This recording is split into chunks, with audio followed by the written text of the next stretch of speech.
System या दलीय प्रणाली जिसे कहते हैं वो होता क्या है। हालांकि इसे हमने पहली क्लास में पढ़ लिया है, बट फिर भी बता देते हैं कि दलीय प्रणाली क्या होता है। दलीय व्यवस्था का अर्थ देश में कई राजनीतिक दलों से संबंधित है। मतलब दलीय जो प्रणाली है, दलीय जो सिस्टम है जिसे व्यवस्था कहते हैं, इसका मतलब ये जो संबंधित है, किससे संबंधित है कि हमारे देश में कितने राजनीतिक दल हैं और उनके बीच में कैसी प्रतिस्पर्धा है।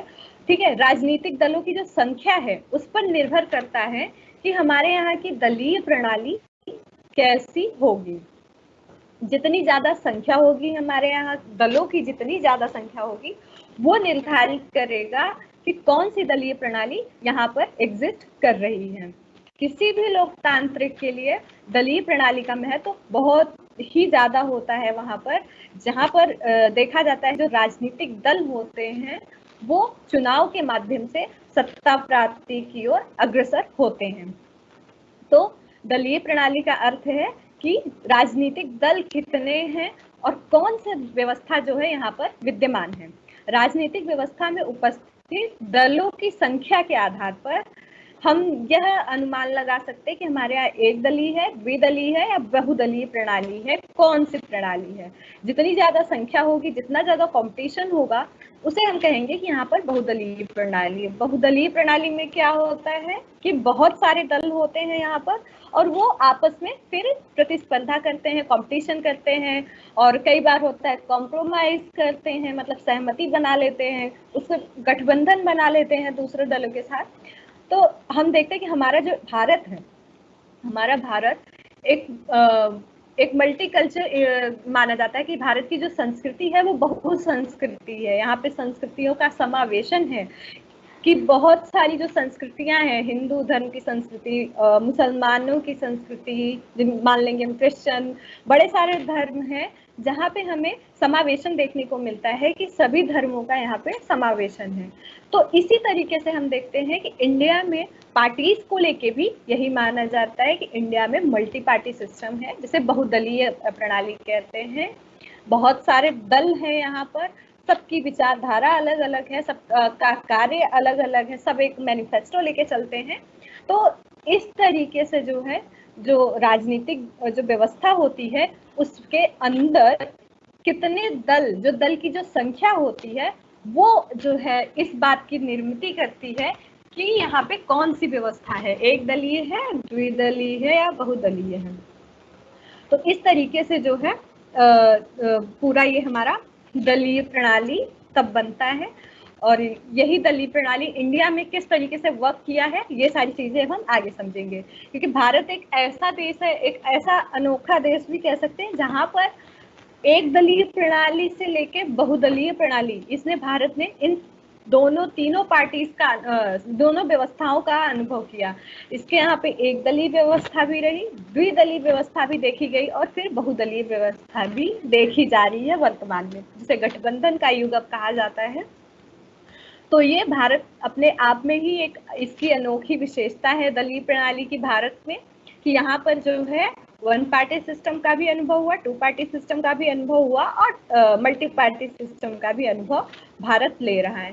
तो अब हम देखते हैं कि किस तरीके से जो दलीय प्रणाली है इसके विभिन्न प्रकार क्या होते हैं। विभिन्न प्रकार दलीय प्रणाली के 3 प्रकार की होती है दलीय प्रणाली, एक दलीय, द्विदलीय और बहुदलीय होती है। तो इस तरीके से जो दलीय प्रणाली है वो 3 भागों में बांटी जाती है, एक दलीय प्रणाली, द्विदलीय प्रणाली और बहुदलीय प्रणाली। One party system, two party system plus multi party system. अब हम सबसे पहले वन पार्टी सिस्टम या एक दलीय प्रणाली समझते हैं कि ये होता क्या है। एक दलीय प्रणाली सिस्टम जो है, इसमें एक दल का शासन होता है, मतलब इसमें सिर्फ एक ही दल होता है, वही सर्वे सर्वा होता है, अन्यथा और कोई दल जो होते हैं यहाँ पर विद्यमान नहीं होते हैं। यहाँ पर विरोधी दलों का अभाव होता है, यहाँ पर कोई विपक्षी दल नहीं होता है, सिर्फ एक दल होता है जो पूरे देश को चलाता है और वह उसी का ही वर्चस्व जो है स्थापित रहता है। यद्यपि यहाँ पर हम ये भी देखते हैं कि जो ये एक दल होता है उसमें जो है जनता की सहमति होती है, जनता उसमें भी मतदान करती है, बट यहाँ पर और कोई दल नहीं होते हैं जो कंपटीशन करें और जो है सरकार की अनुचित नीतियों की आलोचना करें। तो इस तरीके से हम देखते हैं कि यहाँ पे विरोधी जो दल होते हैं या विपक्षी पार्टी जिसे कहते हैं, उसका यहाँ पर अभाव देखा जाता है। तो एक दलीय प्रणाली में एक दल का शासन होता है। फिर ये बेसिकली कहाँ देखा जाता है, जहाँ राजतंत्र था। पहले के जमाने में एक दलीय शासन व्यवस्था बहुत ज्यादा प्रसिद्ध था। राजतंत्र जिसे मोनार्की कहते हैं, मोनार्की सिस्टम जिस देश में था ये पहले होता था, हालांकि अब नहीं है। ब्रिटेन में बहुत दिन तक चला था मोनार्की सिस्टम, राजतंत्र, राजा का शासन होता था वहां पर। बट अब वहां पे भी राजा का शासन जो है वो सीमित हो गया है। अभी भी रानी है वहां पर, बट उनकी जो पावर है वो बहुत सीमित हो गई है। अब जो है पार्लियामेंट वहाँ की बहुत अच्छे तरीके से फंक्शन कर रही है। वहाँ का जो प्रधानमंत्री है वो सारी पावर अपने हाथों में, उसके हाथों में दे दी गई है। तो जो ये वन पार्टी सिस्टम है, ये बेसिकली राजतंत्र और तानाशाह के रूप में ज्यादा प्रचलित था। एक दलीय प्रणाली कि मतलब एक राजा हो जाता था तो देखा जाता था कि वही राजा जो है जन्म भर शासन करता था। एक देश होता था, उसका एक राजा होता था, वही राजा मरते, जब तक मर नहीं जाता था तब तक वो शासन करता था। उसके बाद देखा जाता था कि उसका बेटा जो होता था वो शासन करता था। ऐसे ही वो पीढ़ी चली आ रही होती है। मतलब वो राजतंत्र एक तरीके से उसी का तंत्र जो है, उसी का शासन चला आ रहा होता है। वो फिर उसी के बेटे बेटे को लेके, फिर उसके बेटे को लेके, ऐसे ही वो शासन आगे बढ़ता रहा। अदर जो और कई पार्टीज को वहाँ पे मौका नहीं मिलता है। ये जो है, तो इस तरीके से हम देखते हैं कि जो एक दल का शासन होता है कई बार वो तानाशाह का रूप ले लेता है। तानाशाह मतलब कि जिसे निरंकुश कहते हैं, निरंकुशता का रूप ले लेता है। उसको पता है कि हम कुछ भी करें, कोई आवाज उठाने वाला नहीं है, कोई वहां पे विरोधी पार्टी नहीं है। राजा का शासन ही सबसे बड़ा शासन माना जाने लगा था, और फिर जो है वहां उस निरंकुशता जो है वो बढ़ने लगी थी। तो जब एक दलीय प्रणाली होती है तो वहां पे निरंकुशता का भय जो है वो बहुत ज्यादा होता है, क्योंकि वहां पर कोई बोलने की जो आजादी होती वो नहीं होती है, वहां पे क्वेश्चन करने की आजादी नहीं होती है। तो ये जो है एक दलीय प्रणाली में निरंकुशता का भय हमेशा बना रहता है। तो वर्तमान में जो ये एक दलीय प्रणाली है वो बहुत कम कंट्रीज में है, और बाकी सारी कंट्रीज अब देख रहे हैं कि अब लोकतंत्रीकरण की तरफ वो लोग अग्रसर हो रहे हैं। तो जो समकालीन समय है उसमें एक दलीय प्रणाली जो है वो कहीं ना कहीं सीमित हो रही है। ये पहले प्रसिद्ध थी, जो जब राजा का शासन हुआ करता था पुराने जमाने में, वो जो है तानाशाह हुआ करता था, वही सर्वे सर्वा हुआ करता था। तो इस तरीके से जो एक दलीय प्रणाली है उस समय प्रसिद्ध थी, यद्यपि आज के टाइम में भी यह कहीं कहीं कंट्री में देखी जाती है। यहाँ पर जैसा मैंने बता दिया कि जो अभिव्यक्ति और प्रेस वगैरह की स्वतंत्रता होती है, जो अधिकार होते हैं, इनका कोई मायने नहीं रह जाता है, इनकी समाप्ति हो जाती है। तो जो यहाँ पे अभिव्यक्ति व्यक्त करने का जो अधिकार होता है, जो प्रेस की स्वतंत्रता होती है, जो मनुष्य की स्वयं की स्वतंत्रता होती है, वो सब यहाँ पर छीन लिया जाता है। उनको बोलने का अधिकार नहीं दिया जाता, क्योंकि यह भय रहता है कि अगर वो बोलेगा, क्वेश्चन उठाएगा, तो जो तानाशाह है, जो एक दल है, जो सर्वे सर्वा अपने आप को मान रहा है, उस पर अगर कोई क्वेश्चन उठाएगा तो वो उसके लिए भयकारी हो जाएगा। पता चलेगा कि वो कहीं तख्ता पलट ना हो जाए, कोई आवाज उठाए तो। इसलिए जो है यहाँ का जो निरंकुश शासक होता है वो इन सारी चीजों की समाप्ति कर देता है। वहां पर कोई अधिकार नहीं रह जाते लोगों के, कोई स्वतंत्रता नहीं रह जाती है, सब चीज को वहां पर रिस्ट्रिक्टेड कर दिया जाता है। तो वर्तमान समय में देखें तो चीन एक ऐसा देश है जहां पर एक दलीय प्रणाली वहां पे पाई जाती है, एक दलीय व्यवस्था वहां देखा जाता है। वहां सिर्फ कम्युनिस्ट पार्टी का शासन है और वो लंबे समय से चला आ रहा है, और अभी तक जो है वहां पर एक दलीय प्रणाली ही विद्यमान है। तो चीन में भी ये सारी चीजें देखी जाती है कि वहाँ पे जो सीमित स्वतंत्रता का प्रावधान है, मतलब स्वतंत्रता भी उनकी बहुत सीमित है। सरकार के अगेंस्ट कोई नहीं जा सकता है, और कोई दल नहीं है जो उसके विरोध में आवाज उठाए। तो इस तरीके से जो एक दलीय प्रणाली है उसमें हम देखते हैं कि एक दल का शासन चीन में इस समय, वर्तमान समय में चीन जो है जाना माना एग्जाम्पल है एक दलीय प्रणाली का। आई होप आप लोगों को एक दलीय प्रणाली समझ आ गई होगी कि क्या होता है। सिंपल शब्दों में ये है कि वहां पर सिर्फ एक दल का शासन होता है, वहां विपक्षी दल का कोई भी तत्व मौजूद नहीं होता है, कोई विरोधी तत्व वहां पे मौजूद नहीं होता है। अगर कोई विरोध कर भी रहा है सरकार या शासन का, तो उस तत्व को दबा दिया जाता है या उसे उसकी आवाज को दबा दिया जाता है, उसे मार दिया जाता है, तो कोई भी आवाज वहां पे नहीं उठा सकता है। ये एक दलीय प्रणाली है। अब हम देखते हैं द्विदलीय प्रणाली क्या होती है। द्विदलीय प्रणाली में होती है कि अन्य दलों की उपस्थिति के पश्चात भी केवल दो पक्ष मतदाताओं को प्रभावित करते हैं। मतलब वहां पर होते तो बहुत सारे दल हैं, मतलब मान लीजिए 4 पार्टी है, 5 पार्टीज हैं, होते बड़े सारे दल हैं, बट उसमें से 2 ही दल ऐसे होते हैं जो मतदाताओं को बहुत प्रभावित करते हैं। अगर हम इंडिया के एग्जाम्पल में देखें तो अभी हालांकि हम करेंगे इंडिया के एग्जाम्पल में, बट अभी हम ओवरऑल समझ रहे हैं कि द्विदलीय प्रणाली होती क्या है, तो इसको अभी हम समझ लेते हैं कि कैसे मतलब वहां पे और दल विद्यमान होते हैं, बट जो 2 मुख्य दल होते हैं उनकी जो है बहुत ज्यादा प्रभावकारिता होती है, उन्हीं में कंपटीशन होता है। अगर इंडिया के कॉन्टेक्स्ट में देखें तो बहुत दिन तक चला था बीजेपी और कांग्रेस, ये 2 मुख्य दल माने जाते हैं इंडिया में। तो देखेंगे कि और भी दल विद्यमान है भारत में, बट अगर हम लोकसभा इलेक्शन में देखें तो कंपटीशन इन्हीं दोनों दलों के बीच में ज्यादा दिखाई देता है, कांग्रेस और बीजेपी के बीच में। तो ये जो है द्विदलीय प्रणाली व्यवस्था ऐसी कहलाती है जिसमें अन्य दलों की उपस्थिति तो होती है, बट उसके बाद भी केवल 2 ही दल की जो भूमिका है वो बहुत ज्यादा होती है। केवल 2 ही दल जो होते हैं वो ही मतदाताओं को ज्यादा प्रभावित करते हैं।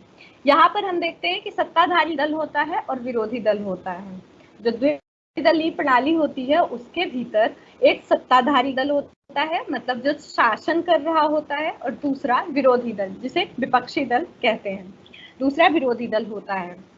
तो इस तरीके से द्विदलीय प्रणाली में ये 2 दल विद्यमान होते हैं, एक शासन करता है और एक विरोध करता है। जो शासन कर रहा होता है उसकी नीतियों पर वॉच डॉग जिसे कहते हैं, वॉच डॉग की तरह दृष्टि बनाए रखता है कि सरकार कोई गलत कार्य ना करे, सरकार कोई अनुचित नीति ना इम्प्लीमेंट करे।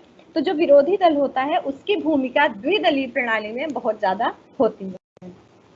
इसे एक शैडो की तरह माना जाता है विपक्षी दल को, कि जो ये विपक्षी दल है वो शैडो के रूप में होते हैं, सरकार के शैडो होते हैं।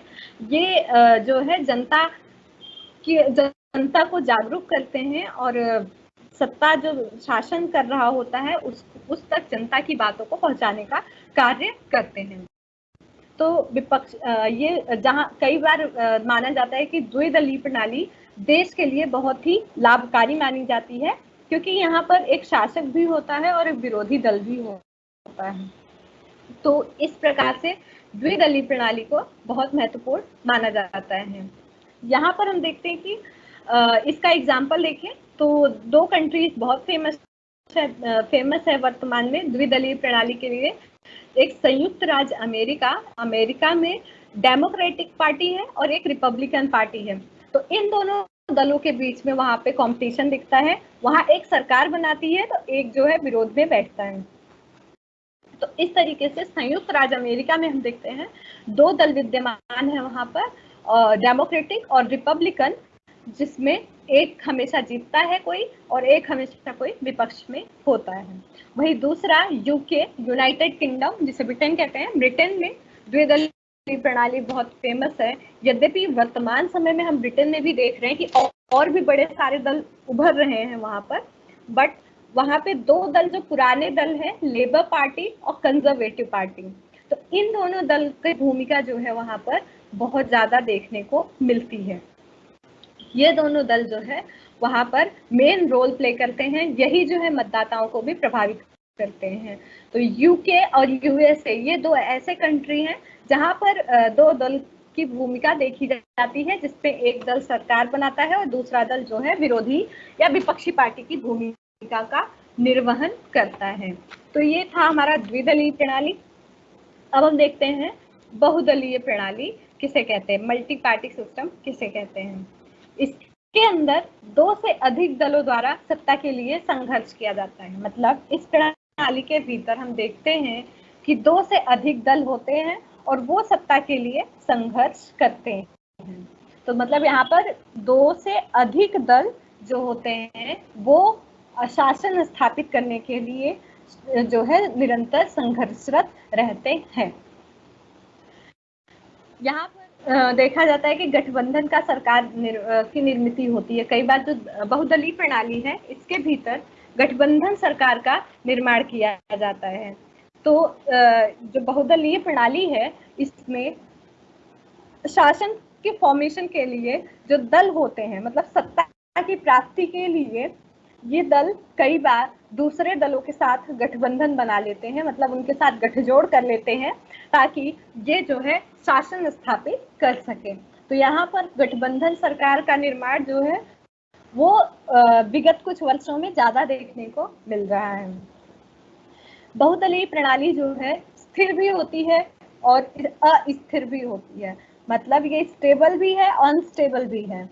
बहुदलीय प्रणाली में क्या होता है कि अगर गठबंधन की सरकार बनी, उसमें हम देखते हैं कि कई बार जो विचारधारा होती है वो समान नहीं होती है। हमारे इंडिया में गठबंधन बहुत सारे बने। जब शुरुआती गठबंधन का युग आया था 1989 में, तो देखते हैं कि बहुत सारे गठबंधन बने और सरकार का फॉर्मेशन किया, बट वो जो सरकार थी वो 13, 14, 20 साल भर इतना ही चलती थी, उससे ज्यादा नहीं चल पाती थी, क्योंकि उस सरकार के भीतर ही आपसी कलह बहुत ज्यादा होता था, उनके भीतर जो है प्रतिद्वंदता बहुत ज्यादा होती थी, जिसके कारण ये जो गठबंधन की सरकारें थी वो असफल हो जाती थी और गिर जाती थी, फिर नया इलेक्शन कराना पड़ता था। तो अब लेकिन अब हम देखते हैं कि वर्तमान समय में 1999 से हम देखते हैं हमारे इंडिया में कि जो गठबंधन की सरकार है वो सफल हो रही है, अपने 5 वर्ष का कार्यकाल वो पूरा कर रही है। तो इस तरीके से हम देखते हैं कि जो बहुदलीय प्रणाली है वो स्थिर भी होती है और अस्थिर भी होती है। तो इस तरीके से ये हमारा बहुदलीय प्रणाली है। ये 3 प्रकार की प्रणाली होती है जो पूरे वर्ल्ड में कहीं ना कहीं कुछ ना कुछ इस प्रणाली का अंश विद्यमान होता है। कहीं एक दलीय है, कहीं बहुदलीय है, कहीं द्विदलीय है। तो इस तरीके से ये दलीय प्रणाली हर जगह विद्यमान है, पूरे देश में विद्यमान है। बट हमें इसे भारत के कॉन्टेक्स्ट में करना है तो हमें भारत पर ज्यादा जोर देना होगा, उसकी दलीय प्रणाली को समझना होगा। उससे पहले मैं पानी पी के फिर आपको कहना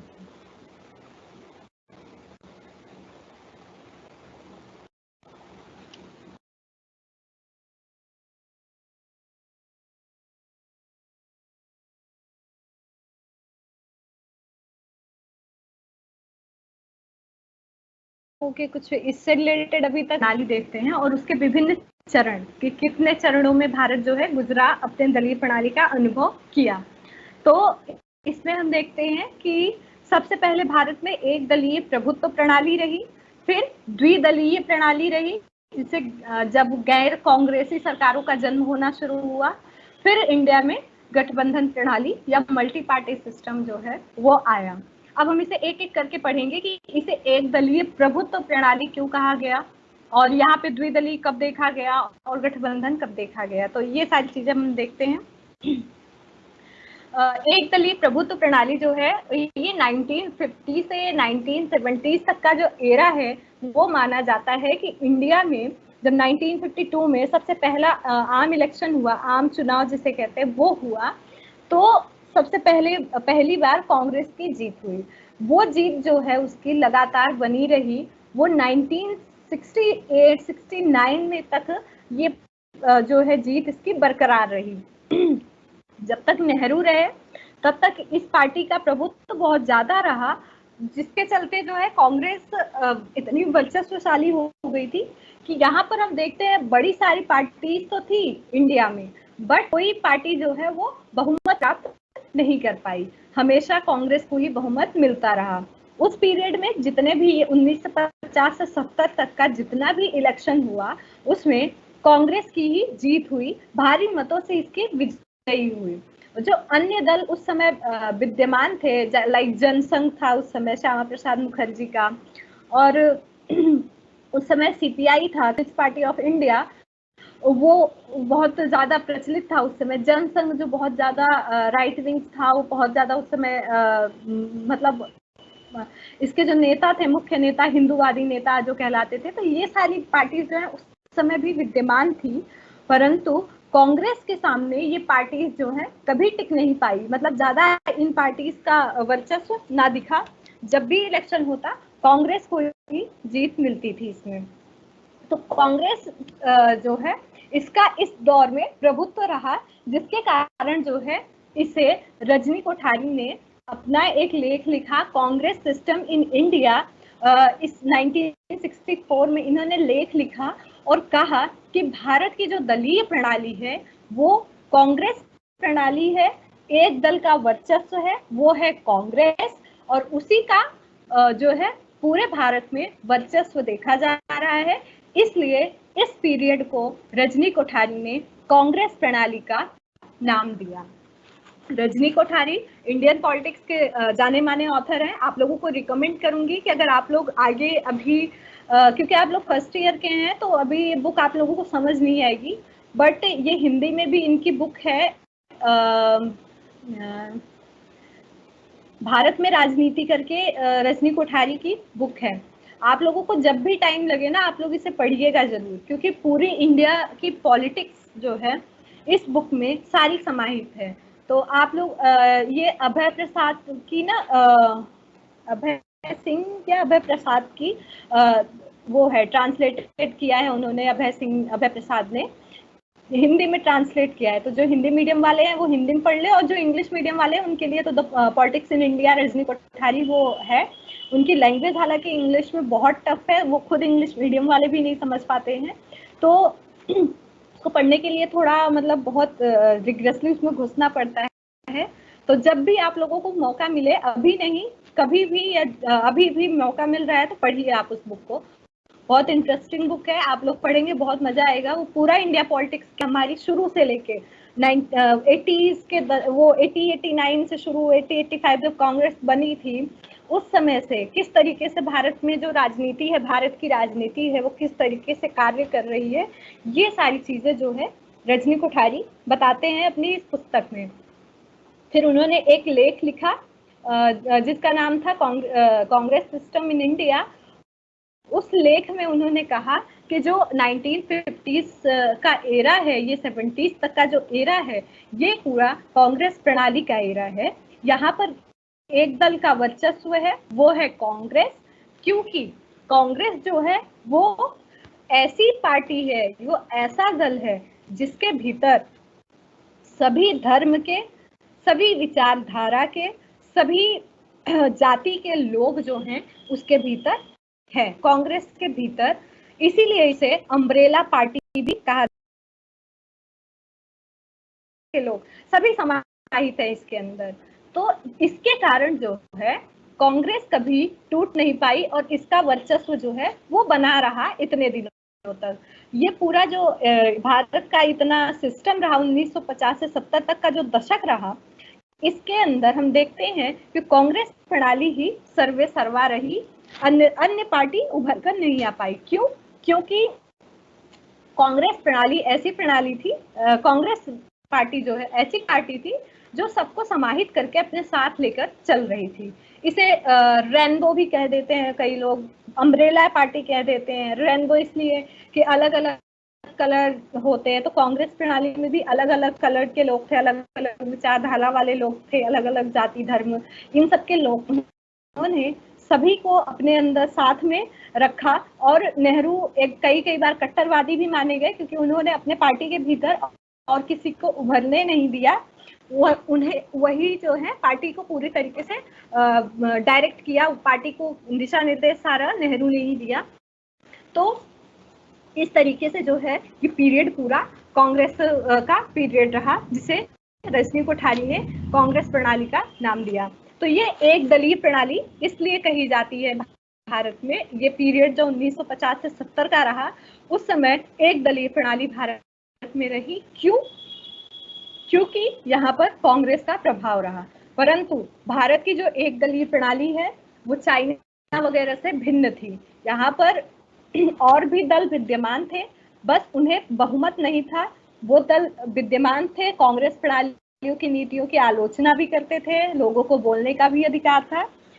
बस ये था कि कांग्रेस ही ऐसी पार्टी थी जिसे बहुमत हर बार मिलता था और वही शासन में रहती थी।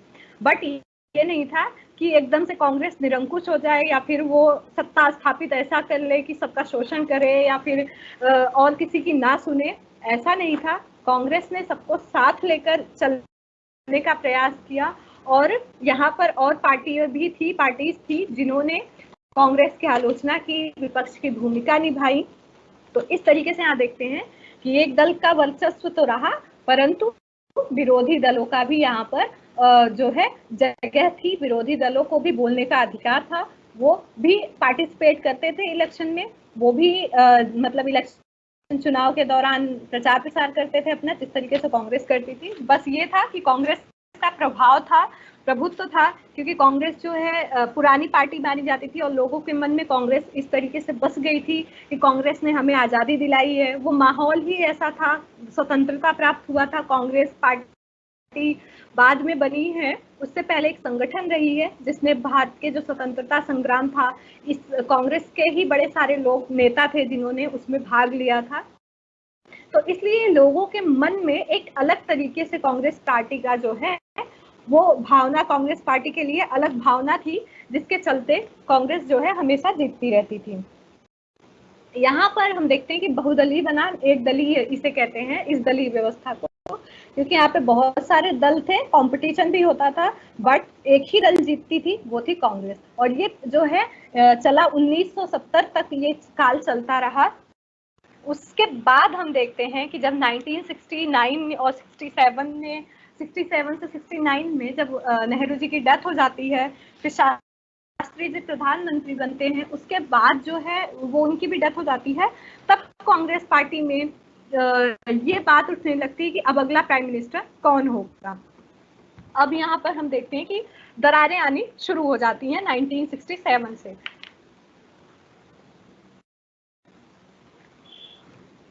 तो 1967 में इलेक्शन होता है, फिर इंदिरा गांधी को सामने ले आया जाता है कि इंदिरा गांधी जो है हमारी प्रधानमंत्री बनेंगी।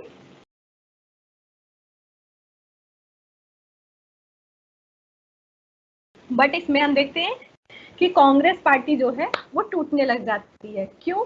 क्योंकि जो कुछ लोग होते हैं वो इंदिरा गांधी को पसंद करते हैं और कुछ लोग जो होते हैं वो इंदिरा गांधी के विरोध में थे। कांग्रेस पार्टी के भीतर भी ऐसे कुछ लोग थे जो ये चाह रहे थे कि इंदिरा गांधी जो है वो प्रधानमंत्री बने।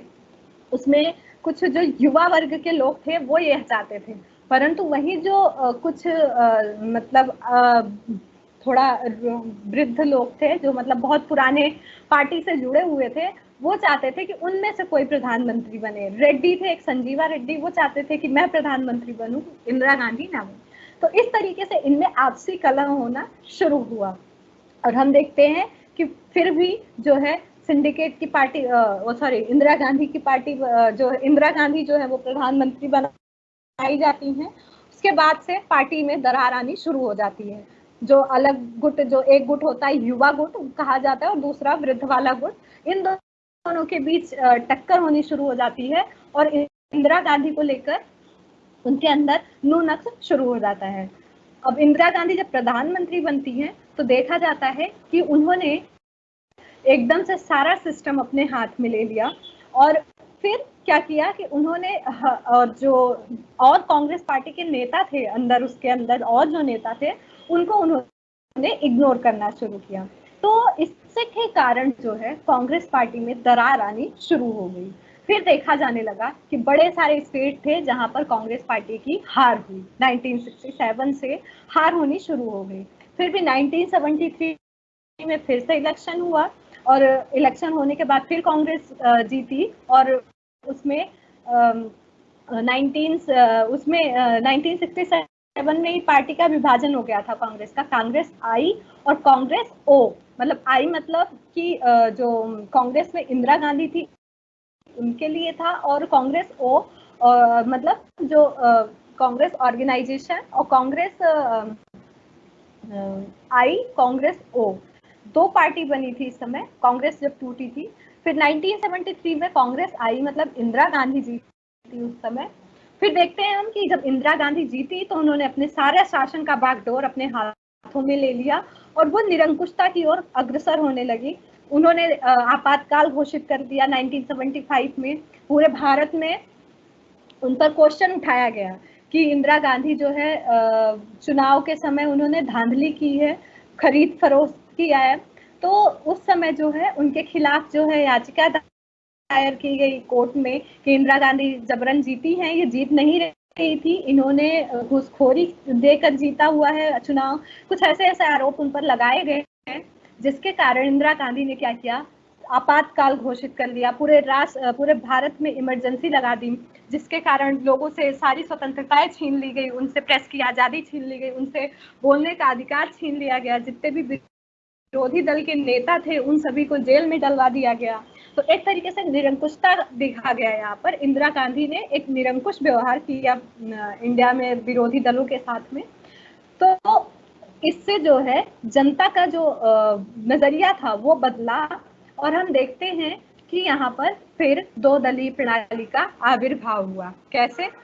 सबसे पहले यहाँ पर जब इंदिरा गांधी ने ऐसा करना शुरू किया, इमरजेंसी वगैरह जबरदस्ती इम्पोज कर दिया और राष्ट्रपति को भी अपने हाथ में ले लिया, सारा कैबिनेट अपने हाथ में ले लिया इन्होंने, तो इसके चलते जो है बड़े सारे लोगों ने मिलकर जो है चुनाव लड़ने का निर्णय लिया। बहुत सारी जो छोटी छोटी पार्टियां थी, जो पार्टीज थी, छोटे छोटे जो दल थे, लाइक जैसे बिहार में बहुत सारे दल थे और यूपी में बहुत सारे दल थे। तो कुल मिला के उन दलों ने एक दल बनाने का निर्णय लिया, जिसे इन्होंने जनता पार्टी का नाम दिया और उसके बाद चुनाव लड़ने का फैसला किया। फिर 1977 में फिर चुनाव हुए। तब चुनाव हुआ कांग्रेस के बीच में और जनता पार्टी, जिसे जनता परिवार भी कहते हैं, क्योंकि उसमें 5 पार्टियों का संगठन था। 5 पार्टीज में वो सारी पार्टीज थी जो कांग्रेस से रुष्ट थी, मतलब उस समय उसमें एक कांग्रेस खुद कांग्रेस जो अलग हुई थी कांग्रेस से जो पार्टी, वो भी उसके अंदर समाहित थी। बाकी जयप्रकाश नारायण के नेतृत्व में पार्टी का गठन हुआ और फिर दो पार्टी के बीच में यहाँ पर इलेक्शन हुए। एक पार्टी थी कांग्रेस और एक पार्टी थी जनता पार्टी।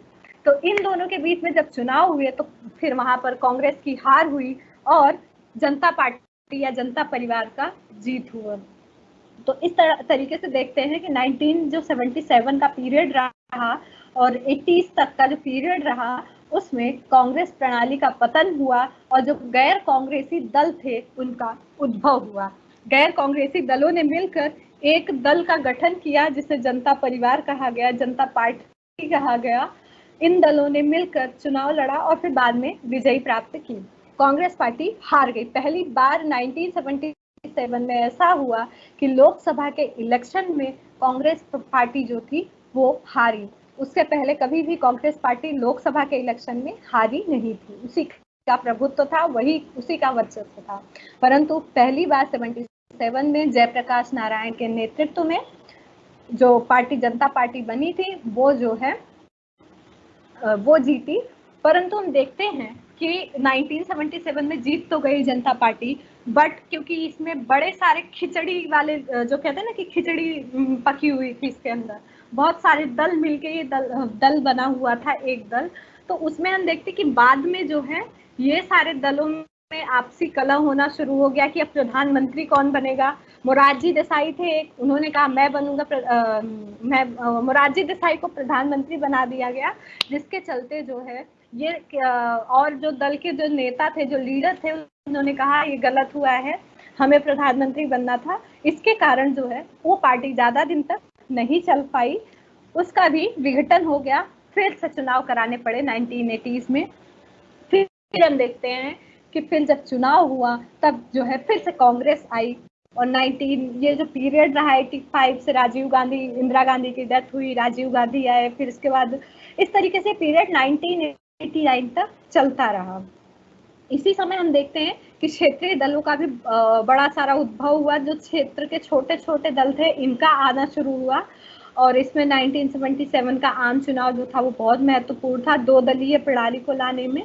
अब हम देखते हैं कि गठबंधन का युग कैसे शुरू हुआ भारत में, जब दो दल खत्म हो गया, मतलब फिर से कांग्रेस का वर्चस्व स्थापित होना शुरू हो गया 80s के दशक से।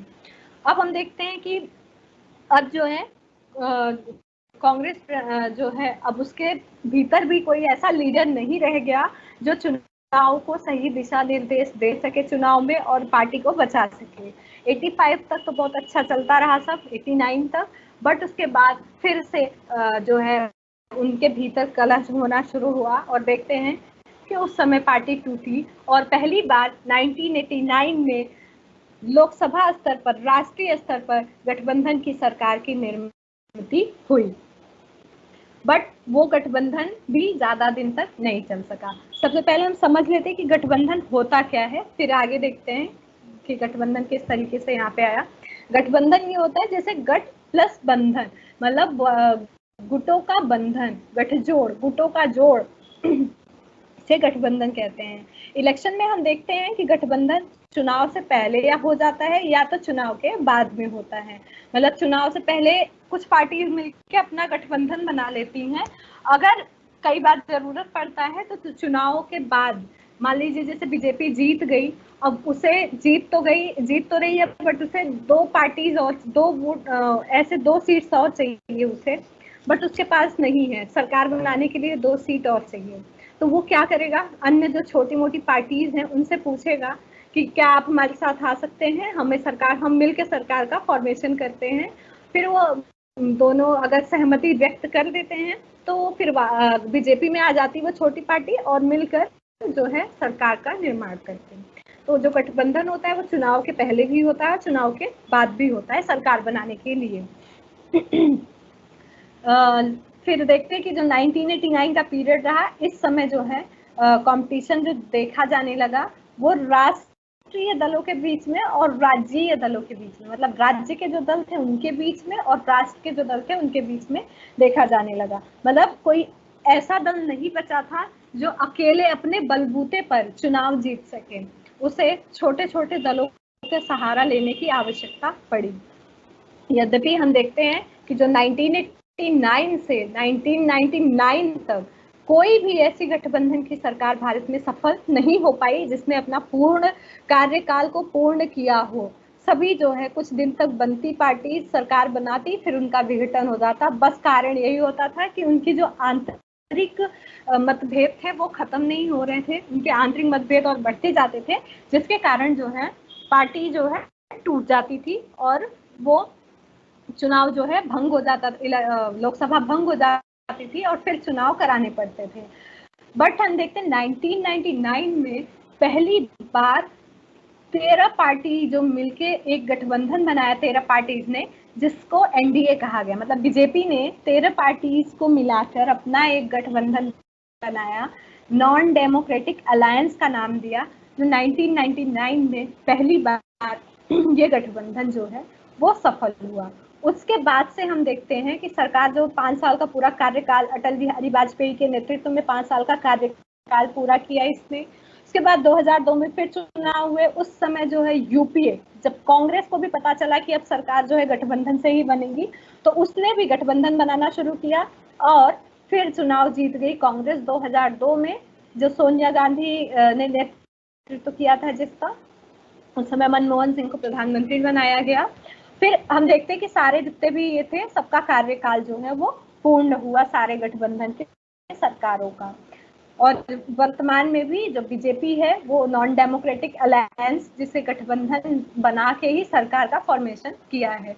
तो समकालीन समय तक अभी तक हम देख रहे हैं 1999 से लेकर 2021 तक हम देख रहे हैं गठबंधन की सरकार जो है वही कार्य कर रही है और वो सफल भी हो रही है 5 साल का अपना कार्यकाल पूर्ण करने में। तो ये हमने देखा कि किस तरीके से जो है इंडिया में ये सारा फॉर्मेशन हुआ एक पार्टी सिस्टम से मल्टी पार्टी सिस्टम में। आई होप आप लोगों को ये क्लियर हो गया होगा। हमारा टाइम भी हो गया है वैसे।